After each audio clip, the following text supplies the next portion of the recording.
In order to start in cybersecurity, I would say you need to have a strong foundation in something of the following fields. So you need to either master the networking part, so how computers talk with each other. Tell us about your first time hacking a company and how was it? Then there is the other part you need to know very well. It's the programming part. So imagine you have a web application or a mobile application for a bank. If you never build an application like that, it's very difficult for you to spot the mistakes that a developer can make. Hello everyone, I'm Claudia Maris and welcome in the Career Kwest podcast. Of course, today we are going into tech. We are going into tech and I'm excited because this is a field I've never hosted before. and trust me, I'm gonna represent most of you guys who are outside there who want to know more about the tech industry and the tech career, what to know before, during, and after. So I'm having a guest. His name is Aristos. He's a CEO. He's young. He's wise. Okay, introduce yourself before I sound mad. Yeah, hello. So my name is Aristos. I'm Greek and I'm here in Kigali, Rwanda. And we have our own company. It's called Imizi Cyber. So a little bit about me. I started my career in Greece and then I moved around Europe. Where exactly? In Europe. So I first went to Switzerland and France. Then I moved to Portugal. Then I moved to Denmark. And then I decided that I wanted something different, something totally opposite of Denmark. So I moved to Qatar in Middle East. I lived for a bit in Qatar and in Dubai. And then I came to Africa. These are 5 countries. Are they 5 countries? I think so. So today we are in Rwanda. And I don't know why I'm tempted to ask you about your age, but anyways, let me just skip it here because. You want me to No, it's okay. but I know you're young. You're young, like you've already spoken about 5 countries you worked in, and you didn't even mention your education. And I know you have a master's degree, and I'm like, when did you do all that? Yeah, I can say that since I was 18, I started my university in Greece. So I started computer science in Greece, and then I did my master's in cybersecurity in Denmark later on. But in the meantime, I was working in different countries, having internships, and working as a web developer. Interesting. So you started working during your education? Yes. And that's interesting. We'll come back here.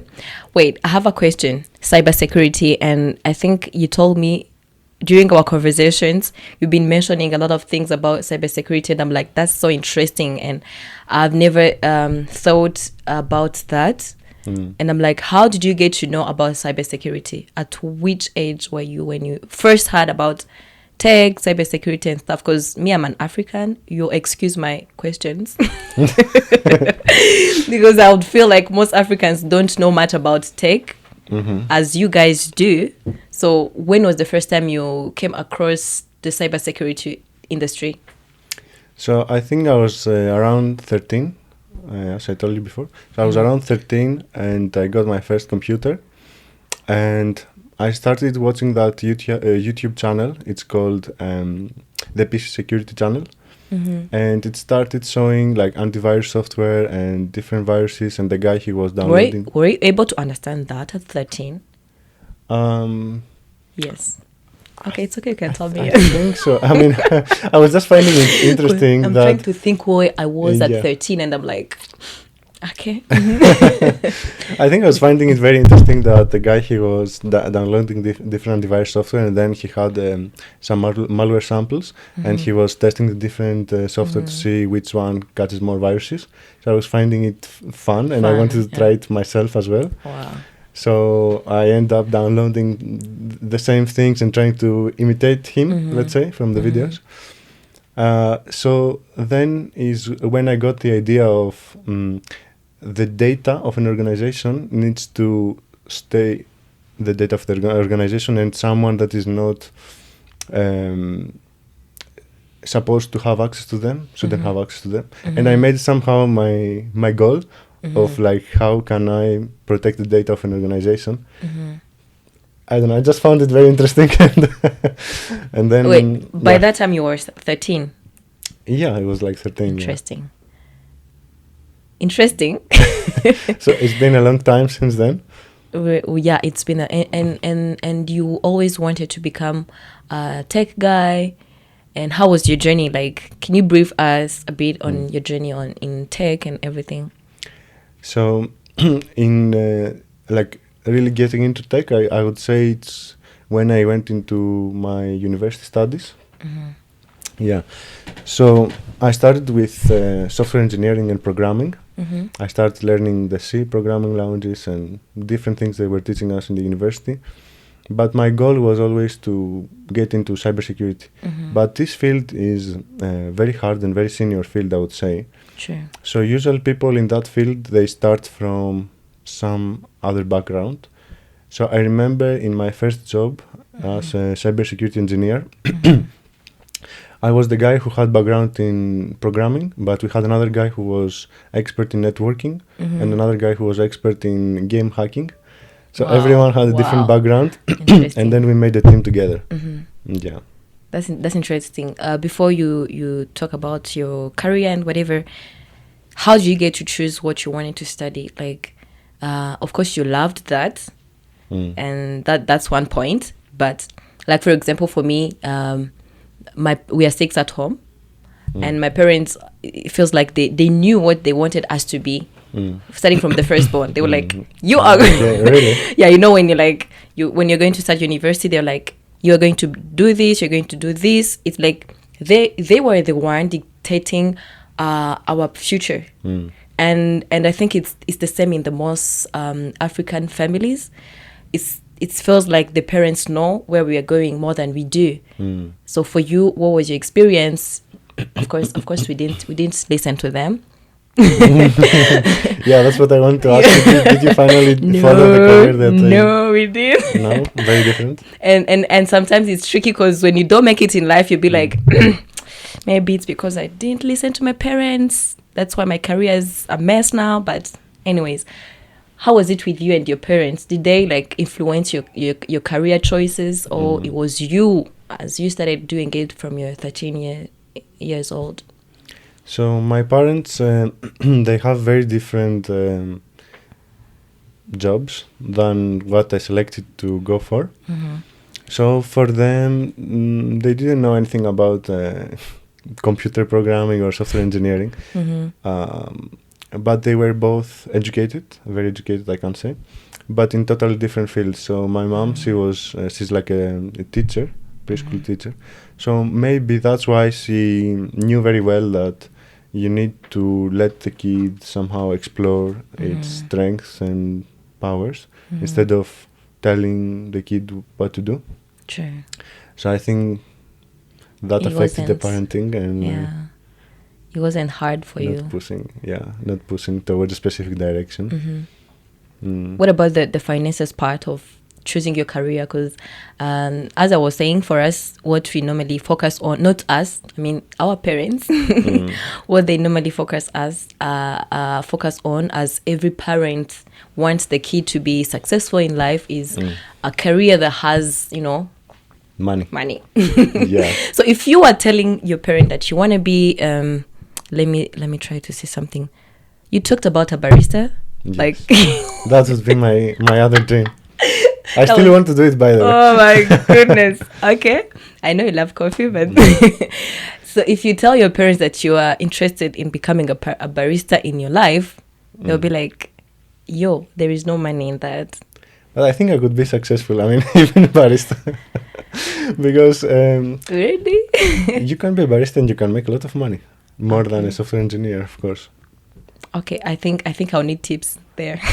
You tell me how, because I understand what you're trying to say. Because mainly here in Rwanda or in Africa, when you are a barista, I would say the salary is. I've never met a barista who is being paid like 1M in Rwanda. actually most of the baristas I met are on like 200, 300, something like that. So if you're telling your parent that you want to be a barista and the salary is 300, they'll be like, do you want to kill yourself? What's wrong with you? For sure. Yeah, so that's the point. So your parents they felt like okay, because maybe they knew that the field that you're going into is, financially secured. Maybe. But I don't see them as people who are very thinking too much about money, I would say. Yeah. What should someone look for when the person is choosing a career? Money or something you like? Or So when someone is... so what I say to people that I meet, like young people here in Rwanda, I tell them that they should look themselves and operate as a company. So it's okay, it's good to have something that you like, but you need to align it with the market and the trend. Sure. And yeah, of course you need to make money. Sure. So you need to operate somehow like a company. So you need to do your due diligence, you need to see the market, where it is going, and also follow that trend, I would say. So right now, as we talked about before, the tech and cybersecurity, there is a big shortage, I think, in Rwanda and in Africa. So for young people, I think there's a lot of opportunity to get into that field. And it's a field that is rapidly growing. So if someone is really committed, dedicated, and consistent in that field, he can succeed, I think. So there is success in the cybersecurity field. I think that's a good news. Anyways, what is cybersecurity? If you're to explain cybersecurity to a teen, a young person of 15 years old, who is just there trying to know what's happening in the world and where to direct his life, what is cybersecurity? So cybersecurity is all about protecting a company, and the data, and like the digital infrastructure and systems. So in a simple way, you can imagine that you have a house, and let's start from the offensive security, which I'm an expert in.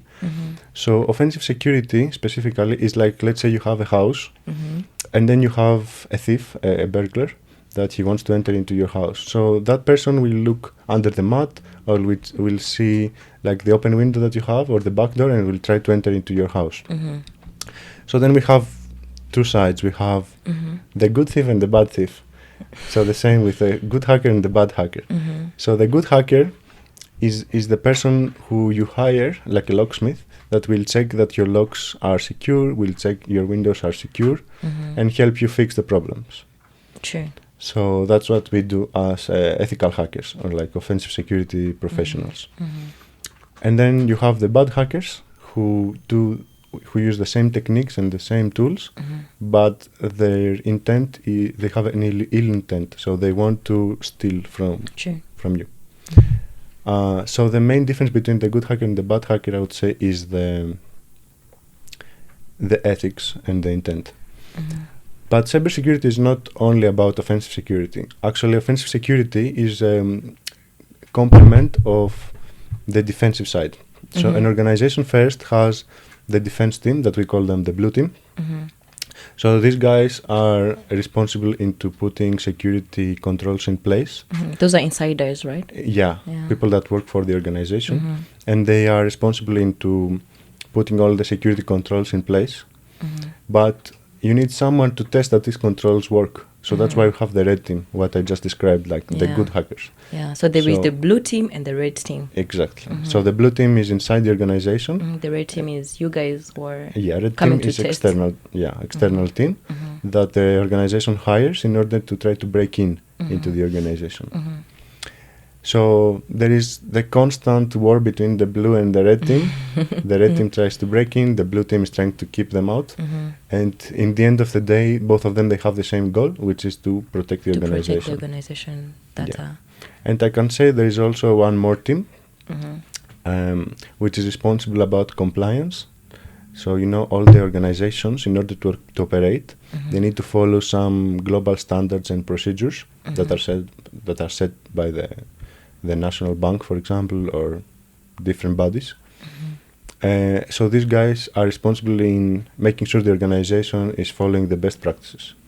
So I can roughly say there's like these three teams in cybersecurity.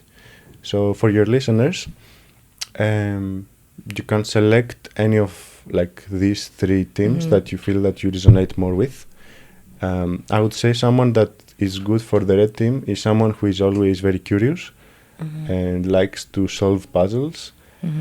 So like you, like me, someone who finds adrenaline into breaking into systems, or like someone who can steal but in a good way. Yeah, exactly. Someone who can steal but in a good way. Someone that is good in the defense side, I would say someone. Blue team. Yeah, someone who is very organized and wants to put systems in place and make sure that everything is as supposed that it is. To be where it's supposed to be. Yeah, and in the compliance side, I would say someone who likes to read a lot and know a lot about protocols and standards and procedures, and likes to be in the middle of the technical guys and the executive board, because they are the ones who are translating the technical controls and problems to the executive language. Yeah. Like I think like you mentioned something like consultancy, what you normally do. Is it like the same thing or is something different? So as consultants, we are in the red team. So as a red team consultant, you are responsible with talking to the client, understanding the needs of the client, that many times they are not concrete, or like the client doesn't really knows what they want. Yeah. So you need to be able to speak with someone who is in the executive board or someone who is a senior manager who has a rough idea of what they need but doesn't I think that's very hard. Yeah, how is the experience? It's the communication with them?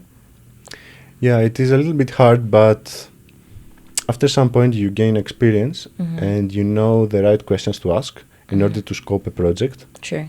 Yeah, so that's the first step as an offensive security consultant. You speak with a client, you set the scope of the engagement, then you deliver the technical work, then you write a report, and then you need to translate that report in two languages. The one language is the technical language, the other language is the executive language. Yeah, the one they can understand. Well, that's interesting. And let's say that I'm that 15 person and you just explain to me how it works and what I need to know in the cybersecurity career and what you do. Now, what's next? Like, which courses can I follow, like in university, let me say, in my master's, so that I can be like you. So I can be like you, or I can follow that career path. And after answering that question, I'd want you to okay, we'll come on that. First answer that one, because I have something that is really intriguing my mind. I'm like, so in order to start in cybersecurity, I would say you need to have a strong foundation in something of the following fields. So you need to either master the networking part, so how computers talk with each other. So this is like networking, because when you have an organization, when you have a bank, when you have a company, they have many computers for the employees, and these computers, they talk with each other.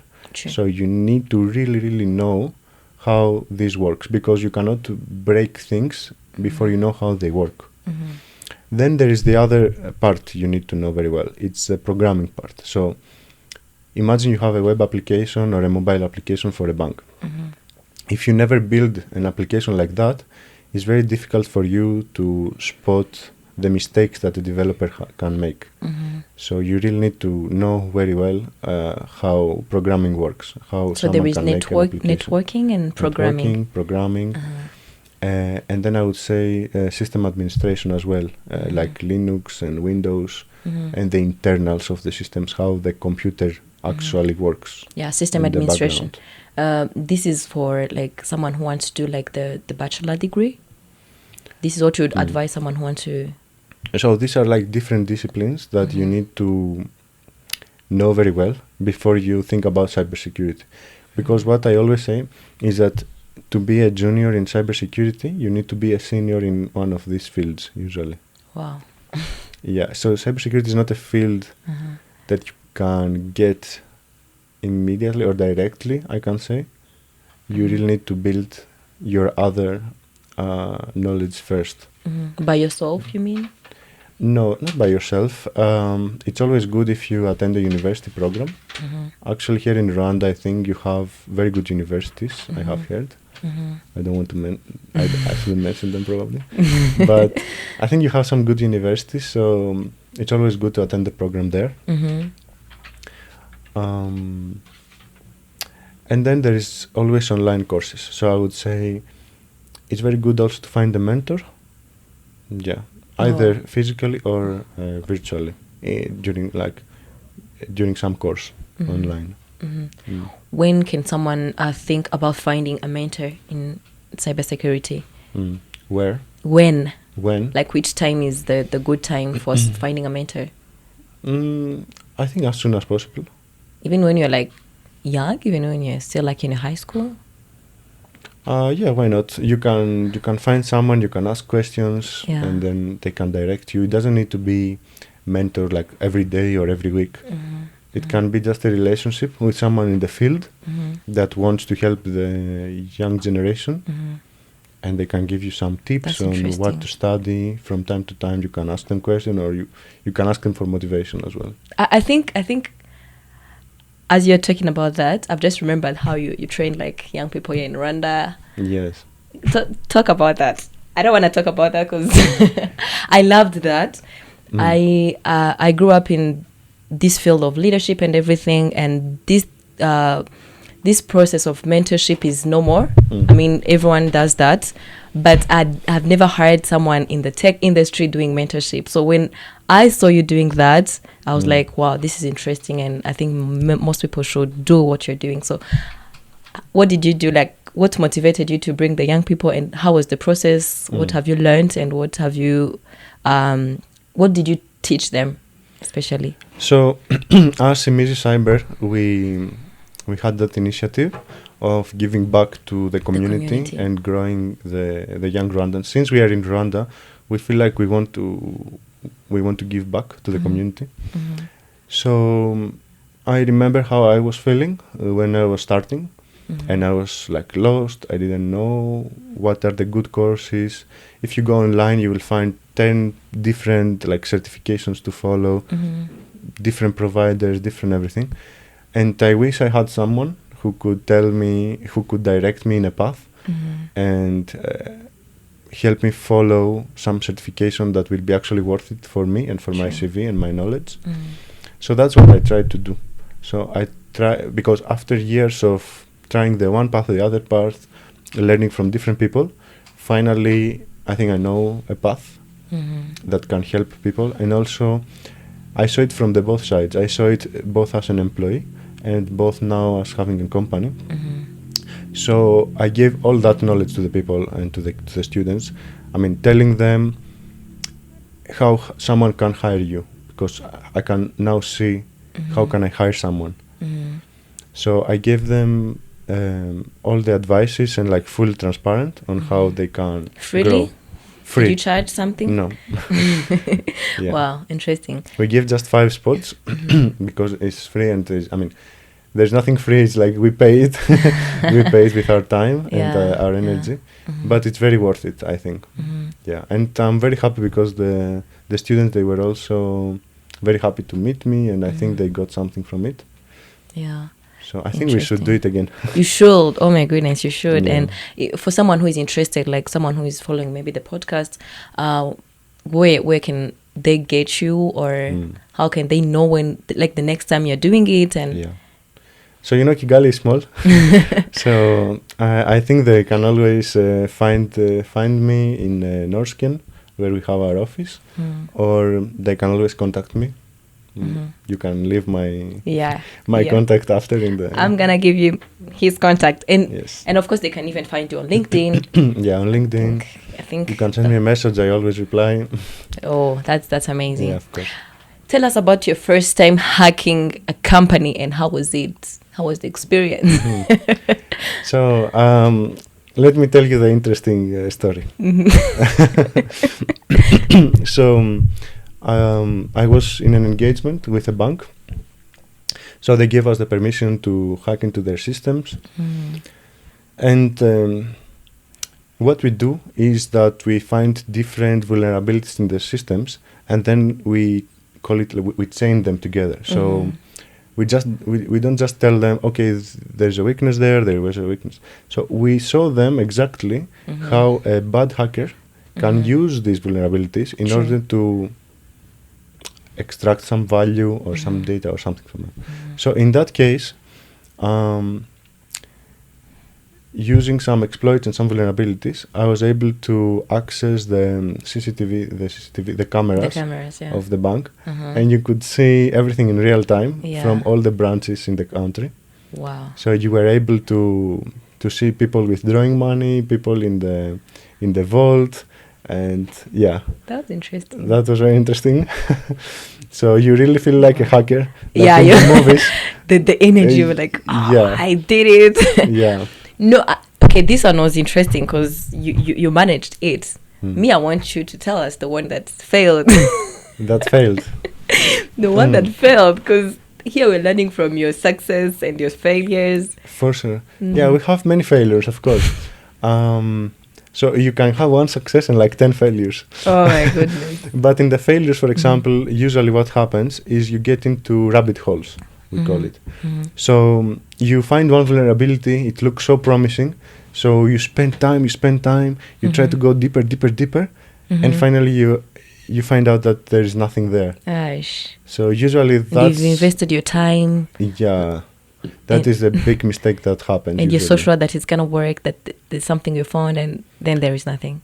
And a lot of times you don't want to accept defeat. Yeah, right? like It's like when you are betting and you want to go more and more into it because you don't want to accept that your instinct was wrong.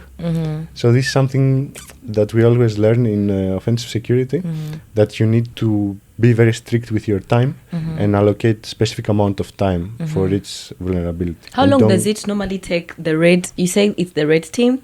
Yes. To hack a bank. Let me say. It can take like 1 or 2 weeks. Oh. Depends on their systems. Depends on the access they give you. Because usually what happens, there is a cost on that engagement that is very high. So the more days that they occupy from us, the more it will be the cost. So they prefer to take like few days so that the cost isn't so that high. Yeah, so there are different kinds of engagements, let's say. The most common one is called assumed breach scenario. So in that case, the organization assumes they are breached, so they give you access to a low-level employee.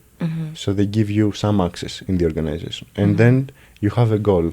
So from this low-level employee that has few accesses in the system, can you escalate the access? Can you move laterally through the different computers in the network? Can you reach the CEO's account? Can you reach the backups? Can you reach some important system? So we don't start from outside the organization.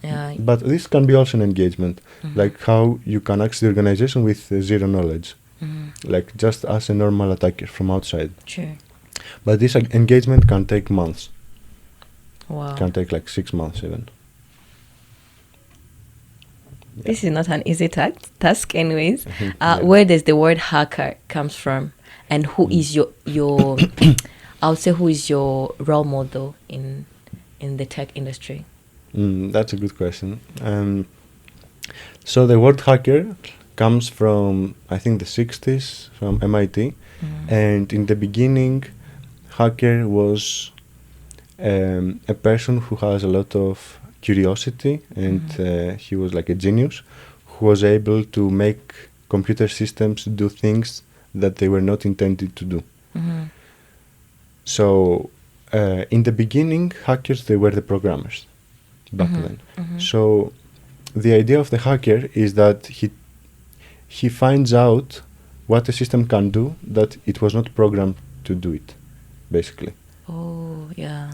I'm getting you it. understand. So, let's say a computer system is made to do 1, 2, 3, 4, 5 things, and then the hacker manages to do another 6 thing, another thing. Yeah. So this is the hacker. But as of role model, I don't have something in mind right now. That someone specific that I can point to. So you're your own role model. Interesting. Yeah, I just try to. I can be your role model. You can be my role model. Yeah, I would like that. Oh, good. Let's talk about AI in the tech industry.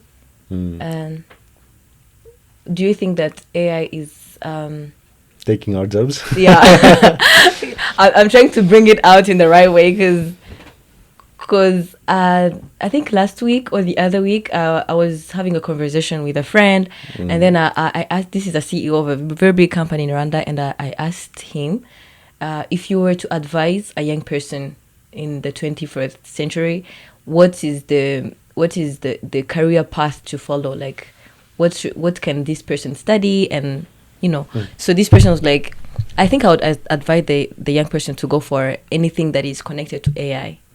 Because AI is like taking over the world. Like in the future, everything is gonna be AI. So, as a cybersecurity engineer, and how is it? In French, we say menace. I don't know how to put it in English. Like, is it like a danger to you guys? Attack to you guys? Attack. How do you view it? How is it? Be honest. Yeah, I will be honest, of course. So there is some fundamentals in the world, I think. So if you just look at the fundamentals of cybersecurity, as we talked before, we have the blue team and the red team. There is the defense, there is the attack. And it has been evolving all these years since the beginning. Since the beginning, the attackers and the defenders, they had the same tools, or they were building their own tools, and they were and it's always a fight between one time the blue team is winning, one time the red team is winning. So each one is trying to develop more. Yeah. AI, you guys are discovering new things and new ways, of course. Yes, of course. So AI is just supercharging both at the same time. So it supercharges the attackers and supercharges the defenders as well. Okay. So it's again the same fight, but with stronger weapons, I can say. Much stronger weapons. So same I don't fight, think it's going away. Stronger weapons. Yeah. That's interesting. Same fight, stronger weapons. I think so. So AI is not going to eliminate cybersecurity. If anything, is going to increase the need of cybersecurity, because now with AI there is a whole new field that's called AI security. So people are now learning how to attack AI models. Actually. Oh, so you guys are fighting with AI models now. You can attack the AI model. So, for example, all the organizations around the world, they want this new technology. They want AI into their system. So they are just adopting it. But there are ways that red teamers and attackers, they can extract information from the AI and attack your organization in a different way, a unique way, a more genius way. That AI cannot access. So because the AI can access everything, it has access, imagine, to all the files, all emails of all employees. So you are a hacker.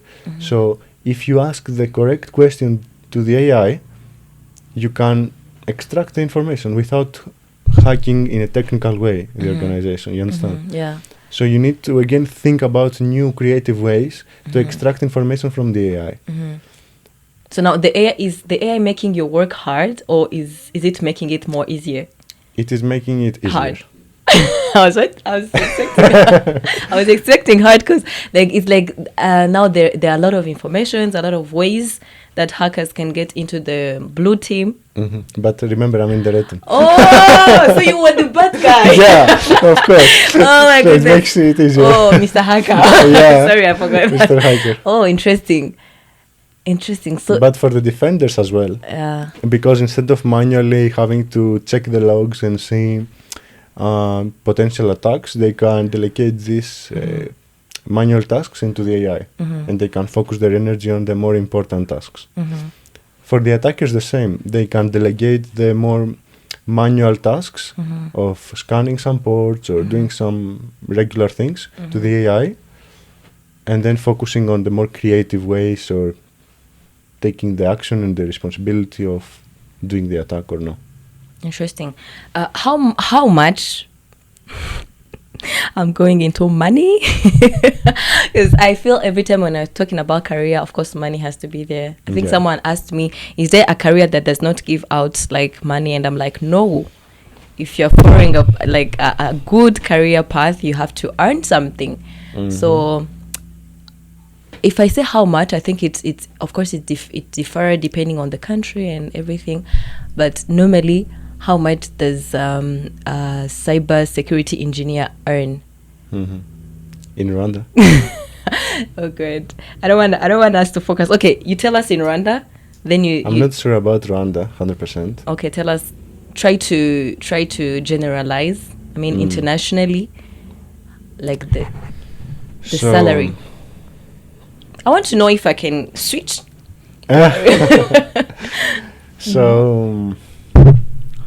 So for the salary for an employee in cybersecurity, I think of course in America you can make a lot of money. Like how much? Let me say the numbers that I have in mind, but please, if it they can are differ, wrong, of course. don't kill me in the comments. Yeah. But I think in America, like someone with like good amount of knowledge, maybe a senior engineer, consultant, like consultant, he can make like I can say like $10,000 per month, something like that is reasonable in America, or even more than that. We are going for cybersecurity. For the senior guys. It's okay. It will take time, but still we'll get there. For the junior and mid guys, maybe you can start from $4,000, $5,000, I think, in America. So in the Middle East, it really depends on where you are from. I'm not gonna lie. It depends on the passport. So that's another big question I that cannot, I have. I cannot say because they can match the salaries of US or Europe or Africa or Asia, depending on your passport, where you come from. So if they want to hire you in the Middle East, they will give you a bit more from what you're making right now in your previous job. Yeah. In Africa, you've been 6 months here. At least you have an idea. I don't want to say a wrong number and then the guys kill me in the comments, but it's okay. Let's just leave the Rwandan thing and the African thing, but at least we have an idea. What challenges should someone expect when starting a career in cybersecurity? The challenges. So you will feel you don't know anything. You will feel that it's very hard. You will feel that you are trying, you don't understand that, you don't understand that. So there is a big learning curve in the beginning. But it's normal. If you are consistent, it's very normal. And as I told you before, the imposter syndrome is very real for all of us, even burnout. Me, even everyone. You still have your hair. For the burnout. Yeah. For the burnout is it's real because you have to, as I told you before, you have to balance many things. You have to balance to be an outgoing person and easy to talk to, but also really, really technical. So this can become tiring to you because every week you may have a new client that you have to adjust to and do the work for them. So it can feel a lot, I think. And because you need all these qualities and all this knowledge, there's not many people that can do it. And then maybe a few people have a lot of work. True. So you get overworked. Overwhelmed, yeah. Interesting. Do you think education is important? Yes, education is very important, and it's also very important to get the fundamentals right.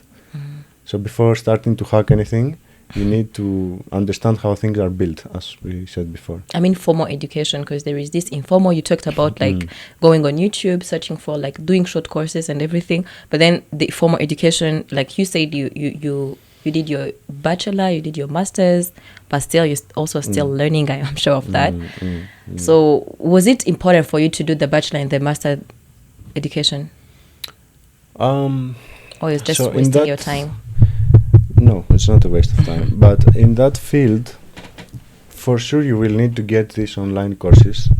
And the good thing is that doesn't matter where you are, even if you are in Rwanda, even if you are in anywhere in the world, you can access these courses. Of course, they can be a bit expensive, but you can access them online, and you can get the same degree recognized as anyone else in the world. For example, in offensive security, we have this certification. It's called OSCP, Offensive Security Certified Professional. So this is the gold standard of the industry, and you can get it from anywhere in the world. And so imagine now you have someone who studied in that university here, that university there. You can't compare, you cannot know the level of the university, but you can know that this certification online is the same. Sure. For someone to pass this certification, he's from that level and above. So this can help the students and the people who are listening into having a global career anywhere in the world. Yeah. So for sure you need to get these online courses. But the formal education for me is also important.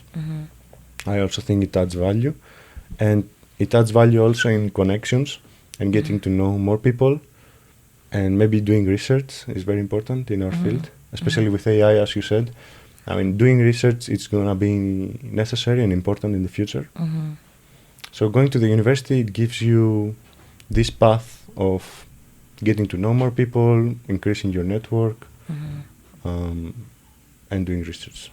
So when you are hiring someone, you don't necessarily like check on the master, the whatever. You check on the knowledge the person has, which makes the formal education not really strong these days. Okay, let me tell you something. No, you know the reason why I'm asking this question, because most young people nowadays are saying that education is no longer needed as long as you have the knowledge. That's all. So I will give you one insight that I got also, like getting into the having a business kind of field. These online certificates that I told you that are globally recognized, they are most important, more important than the formal education and the masters, because when I hire someone, I hire him because I have like a contract with another company. So that other company will set requirements of the consultant that they want. The expectations and everything. Yeah. So in the requirements, they will list these certificates that are globally recognized. So if I hire you, I want you to have these certificates, so then I can assign you to that client. If you don't have them, or if you have something different, or if you have like a master's or something, this can't help me as a business owner. Because you can't know. Because I cannot sell you to that client. I cannot use you for that job. You understand? Yeah. So these globally recognized certificates is the things that will give you job because will give me client. True. It goes like that. You understand?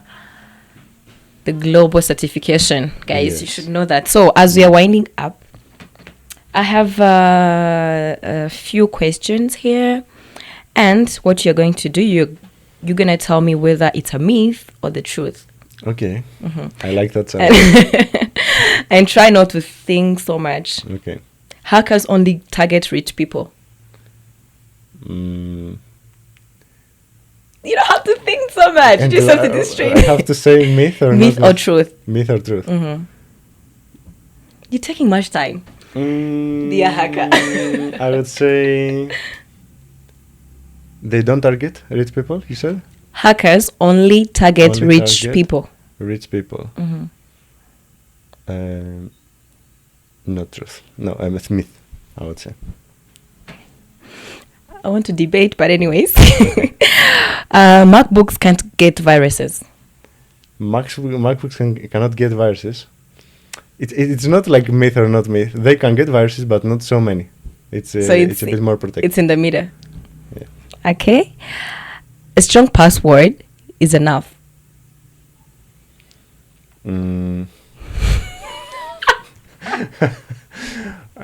Strong password is enough. No, it's not true. Myth. Public Wi-Fi is dangerous. Truth. It's dangerous, yeah. Incognito mode hides everything. No, it's not true. Oh, and me who's been using incognito. Interesting. I think this is actually changing how I used to think about incognito mode. Anyways, Incognito mode just doesn't save the browsing history in your computer. that's all. Yes, but your activity is still visible to anyone, to your ISP and to the site that you're visiting. Mm-hmm. Well, any question So you have for your host? So it's hiding the information from someone else in the computer that will check your history. Only that. Mm-hmm. But nobody's gonna come and check the history of my laptop at the end of the day. Maybe your boyfriend. Oh my goodness. For him, it's okay. Anyway, do you have any question for me? At first, we agreed that you're going to ask me questions as well. But I'm the only one who asked you questions. So for you, if you were supposed to get into cybersecurity, which part of it you think is more interesting to you, the red team, the blue team? Of or course, the red team, the red bad team? guy. I think that one is the best. Like the energy, the chemistry, you'll be like, ah. I think most of the people will start in the red team. Really? Yeah. But then when you get older, you get into compliance, I would say. Oh, but you're still in the red team. Yeah, I'm still in That's the red interesting. team. So anything you want to tell like the people who followed these podcasts? I think mostly we touch on the part of the young people, the people who want to go deep into the career of cybersecurity, because that's what you talk about in Career Quest, before, during, and after. So I think after will be for another time where we really dive deep into that and everything. So if there is a young person listening to you today, what would be one advice that you would give this young person? So suppose that you're talking to the younger you, like you when you were like 13, the first time you touched on the laptop and tried to, do some research and the YouTube thing you were looking for. What is one thing you'd have loved to hear from someone who's gone before you? So, if you are listening to this and you are interested in cybersecurity, I would say you should go for it. And you should try to find people that inspire you and mentors. That's what I would like for myself. So for me too, I learned a lot from a friend of mine who was in the same job as me, in my first job in cybersecurity. So I would say don't give up, try harder. And it's a difficult field, but it's a very rewarding field as well, because it gives you like a lot of power, knowing that you really know the digital world and the computers and how to break into these things and how to protect them. So with great power comes great responsibility as well. And with consistency, you can get high and you can become very successful in the field. Wow. Why do I feel like I should also drop the communications and come for cybersecurity? Should I? You want to come into cybersecurity? You're always welcome. No, I don't have that brain. Like you told me about burnout, and I'm like, no. Burnout is also something real. Yeah. We have to talk about this as well, and don't be afraid of it. I would say. I'm already afraid of it. You can handle it, and all of us we go through it, and the imposter syndrome is real. So. We all feel that we don't know enough, but it's normal because the field is very huge. So you cannot know everything. True. Yeah. Thank you so much. Thank you very much. Thank you for accepting my invitation. It was my pleasure. Thank Really? you very much. Did you enjoy? I enjoyed very much. Oh, that's amazing. If I call you for the second episode, are you coming? Of course. Wow. I will be here in no time. So, guys, I hope you really enjoyed the Career Quest episode on cybersecurity. And as he said, he's coming back. So if you have one or two questions, you're free to send them on our social media platforms, on in comments or everything. You're most welcome. Hope you learned a lot and hope you had fun. Of course, he wasn't boring. I know I'm not boring and he's not boring. I hope so. Yeah, so see you next time in the next episode. Bye-bye.